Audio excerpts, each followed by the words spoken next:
Nah, untuk hasil akhir seleksi, Panitia Seleksi Nasional Pengadaan PNS mengintegrasikan hasil SKD dengan hasil SKB. Selanjutnya, peserta seleksi akan diangkat menjadi calon PNS dan melakukan masa percobaan menjadi calon PNS.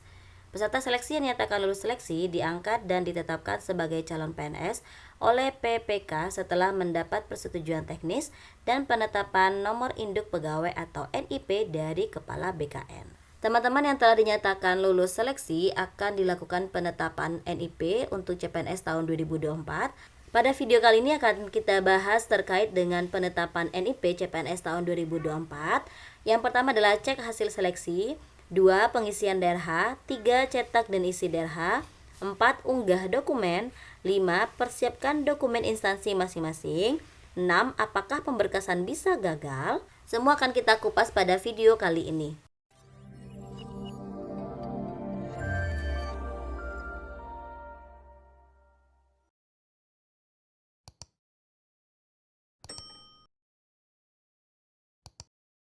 Langkah pertama adalah cek hasil seleksi. Teman-teman terlebih dahulu login ke akun SSCASN 2024 melalui laman https://sscasn.bkn.go.id. Langkahnya adalah mengisi username yaitu nick serta password akun yang telah dibuat saat registrasi. Setelah berhasil login, akan ditampilkan halaman yang berisi pengumuman lulus atau tidak lulus. Jika dinyatakan lulus, maka akan muncul drop-down list untuk memilih apakah ingin melanjutkan ke pengisian daerah atau pemberkasan atau malah ingin mengundurkan diri. Oke, berikut adalah tampilan halaman jika peserta lulus seleksi dan melanjutkan pemberkasan, maka peserta memilih ya, maka akan muncul tombol pengisian daerah, pengisian daftar riwayat hidup. Agar tidak terjadi kesalahan pada saat pengisian DRH, maka sebaiknya teman-teman download buku petunjuk pengisian DRH terlebih dahulu. Oke teman-teman, berikut saya tampilkan buku petunjuk pengisian DRH SSCASN tahun 2023. Ini gambarannya saja. Secara garis besar mungkin tidak akan berbeda dengan tahun 2024. Mungkin ada beberapa penambahan item, jadi kita tidak tahu. Ini hanya gambaran bagi teman-teman untuk melakukan pengisian daerah saja. Sebelum kita melakukan pengisian daerah, tentunya teman-teman harus login terlebih dahulu ke akun SSCASN. Jika dinyatakan lulus, maka akan muncul drop down seperti ini. Nanti teman-teman bisa memilih apakah Anda ingin melanjutkan pengisian daftar riwayat hidup dan pemberkasan CASN. Jika iya, pilih ya. Jika ingin mengundurkan diri, maka pilih tidak, saya ingin mengundurkan diri. Untuk langkah pertamanya adalah pengisian data perorangan. Nah, ini wajib diisikan oleh calon ASN. Kolom yang ditandai bintang merah adalah wajib diisi. Isikan biodata, alamat, dan keterangan lainnya. Untuk pengisian data perorangan harap dilakukan dengan teliti dan hati-hati karena data yang diisikan adalah data yang digunakan untuk pemberkasan CASN dan tidak dapat diubah setelah mengirimkan daftar riwayat hidup. Jadi teman-teman harus hati-hati dalam mengisi daerah ini, maka sebaiknya teman-teman dapat download buku petunjuk terlebih dahulu. Nah, berikut adalah tampilan untuk pengisian daerahnya. Yang diisi pertama kali adalah pengisian data perorangan. Nah, langkah kedua adalah pengisian riwayat pendidikan. Perlu teman-teman ingat pada kolom riwayat pendidikan, teman-teman tidak dapat menambahkan pendidikan lain yang setingkat dengan pendidikan yang digunakan untuk melamar atau menambahkan pendidikan yang setingkat lebih tinggi. Langkah ketiga adalah pengisian riwayat pekerjaan. Di halaman ini, peserta diwajibkan mengisi riwayat pekerjaan jika ada, kemudian jika ada penghargaan, dan jika ada prestasi. Langkah keempat adalah pengisian riwayat keluarga. Di halaman ini, peserta diwajibkan untuk mengisi seluruh anggota keluarga.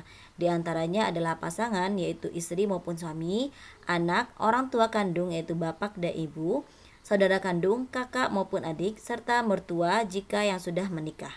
Langkah kelima adalah pengisian organisasi. Di halaman ini, teman-teman diwajibkan mengisikan riwayat organisasi jika pernah terlibat dalam organisasi. Pada kolom keterangan lain-lain ini diisikan adalah surat SKCK, kemudian surat keterangan sehat jasmani dan rohani, bebas nafza, dan keterangan lainnya jika dianggap perlu. Langkah keenam adalah unggah dokumen. Di halaman ini teman-teman diwajibkan untuk melakukan 2 kali klik cetak DRH yang telah diisi dengan klik tombol cetak daerah perorangan dan cetak daerah riwayat. Selanjutnya, menulis data-data yang diharuskan untuk ditulis tangan di daerah yang telah dicetak dan menandatangani daerah. Terakhir, daerah yang telah ditandatangani wajib diunggah kembali ke CASN di halaman ini.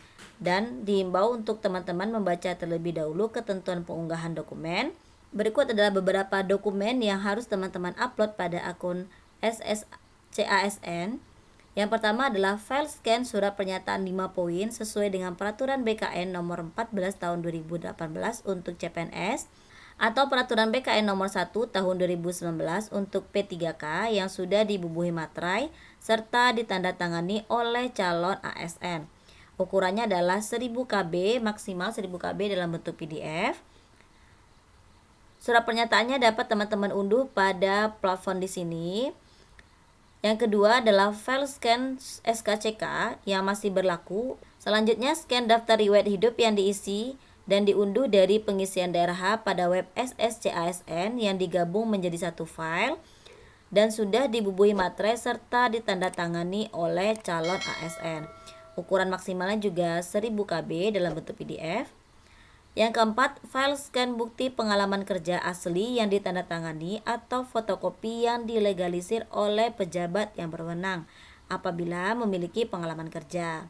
Yang kelima, scan surat keterangan tidak mengkonsumsi atau menggunakan narkotika, psikotropika, prekursor, dan zat aditif lainnya dan ditandatangani oleh dokter dari unit pelayanan kesehatan pemerintah. 6. Surat keterangan sehat jasmani dan rohani dari dokter yang berstatus PNS atau dokter yang bekerja pada unit pelayanan kesehatan pemerintah. Untuk surat keterangan jasmani dan rohani yang terpisah, maka teman-teman dapat menggabungkan menjadi satu file PDF. Kemudian scan ijazah pendidikan, yaitu asli, yang digunakan untuk melamar formasi CASN. Selanjutnya, scan transkrip nilai asli yang digunakan untuk melamar formasi CASN. Misalkan teman-teman daftarnya SMA, maka ijazah maupun transkrip nilai yang digunakan adalah SMA. Sedangkan jika teman-teman mendaftar jurusannya S1, maka ijazah maupun transkrip nilai yang digunakan adalah ijazah S1. Selanjutnya, scan surat lamaran CASN yang ditujukan kepada instansi yang Anda lamar. Kemudian, pas foto formal terbaru dengan latar belakang merah. Filenya dalam bentuk JPG dan ukuran maksimalnya adalah 500 KB. Berikut merupakan contoh cetakan daerah perorangan untuk yang ditandai seperti ini, simbol seperti ini. Maka kolom ini harus ditulis dengan tangan oleh peserta setelah daerah dicetak. Isinya, ketentuannya diisi dengan huruf kapital atau balok dan menggunakan tinta hitam. Nah, ini namanya di sini nanti teman-teman tulis kembali nama lengkapnya menggunakan tinta hitam dan huruf kapital. Beberapa dokumen yang diminta oleh instansi, yang pertama adalah ijazah terakhir. Ada yang minta legalisir minimal 2 tahun terakhir. Kemudian SKCK yang masih berlaku hingga 3 bulan ke depan dan diterbitkan oleh Kepolisian RI. Yang ketiga, surat pernyataan. Surat pernyataan ini dibuat tanggalnya setelah pengumuman keluar. Yang keempat, surat lamaran untuk pemberkasan dibuat tanggal setelah pengumuman. Yang kelima, DRH yang telah di print out, kemudian isinya ditulis tangan huruf kapital dengan tinta hitam. Yang keenam, surat keterangan sehat jasmani dan bebas narkoba. Pemeriksaannya dibuat setelah pengumuman keluar. Yang ketujuh, legalisir ijazah dari SD, SMP, SMA di sekolah masing-masing. 8 adalah KTP serta KK yang dilegalisir oleh Disduk Capil. 9 STR yang dilegalisir oleh lembaga yang menerbitkan STR tersebut. 10 sertifikat pendidik atau serdik yang dilegalisir oleh lembaga yang menerbitkan serdik. 11 adalah surat pernyataan bersedia mengabdi pada pemerintah kabupaten atau kota dan tidak mengajukan pindah dengan alasan apapun paling singkat selama 10 tahun sejak TMT PNS yang telah ditandatangani di atas materai 10.000 oleh peserta. Nah, template surat pernyataan ini dapat diunduh pada halaman resmi masing-masing instansi. Siapa saja yang akan gagal dalam pemberkasan Yang pertama adalah peserta yang tidak memenuhi atau tidak melengkapi persyaratan atau kelengkapan administrasi dalam batas waktu yang telah ditentukan. Yang kedua, peserta yang mengundurkan diri. Ketiga, peserta yang dunia. Berikut ada beberapa pertanyaan terkait pemberkasan. Yang pertama adalah bagaimana jika sekolah SD atau SMP maupun SMA tidak sesuai dengan ijazah? Mungkin maksudnya ada perubahan nomenklatur ya. Nah, jika terjadi kasus seperti ini, maka teman-teman dapat meminta surat keterangan dari sekolah yang bersangkutan. Pertanyaan kedua, bagaimana jika sekolah sudah tutup? Untuk kasus sekolah telah bubar maupun tutup, legalisirnya teman-teman dapat minta ke Dinas Pendidikan setempat maupun Kementerian Agama untuk tingkat MI, MTS maupun MA. Pertanyaan ketiga, saat pendaftaran belum menikah namun saat pemberkasan sudah menikah, KTP mana yang akan dilampirkan? Untuk kasus seperti ini, maka KTP dan KK yang dilampirkan pada saat pemberkasan adalah KTP dan KK saat belum menikah dan setelah menikah. Pertanyaan selanjutnya, apakah memerlukan kartu BPJS? Ya, benar, kartu BPJS dibutuhkan saat kelengkapan berkas di masing-masing instansi. Bagaimana cara mengaktifkan BPJS? Teman-teman dapat langsung mendatangi kantor cabang BPJS terdekat. Kemudian bagaimana jika kartunya rusak ataupun hilang? Teman-teman dapat mendownload aplikasi mobile JKN. Pertanyaan selanjutnya, apakah memerlukan NPWP? Ya, perlengkapan berkas masing-masing instansi. Bagaimana cara mendapatkan NPWP? Bisa daftar via online ataupun mendatangi lokasi KPP yang sesuai dengan alamat KTP. Nah, jika teman-teman alamat domisilinya berbeda dengan alamat KTP, maka perlu melampirkan surat keterangan domisili dari kelurahan. Jadi, dokumen apa saja yang dapat teman-teman persiapkan dari sekarang? Yang pertama adalah legalisir ijazah dari SD, SMP, SMA. Yang kedua, legalisir KTP dan kartu keluarga. 3. Legalisir surat tanda registrasi atau STR bagi tenaga kesehatan. 4. Legalisir sertifikat pendidik bagi tenaga guru. 5. Perbanyaklah ukuran pas foto. 6. Aktivasi BPJS. 7. Membuat NPWP.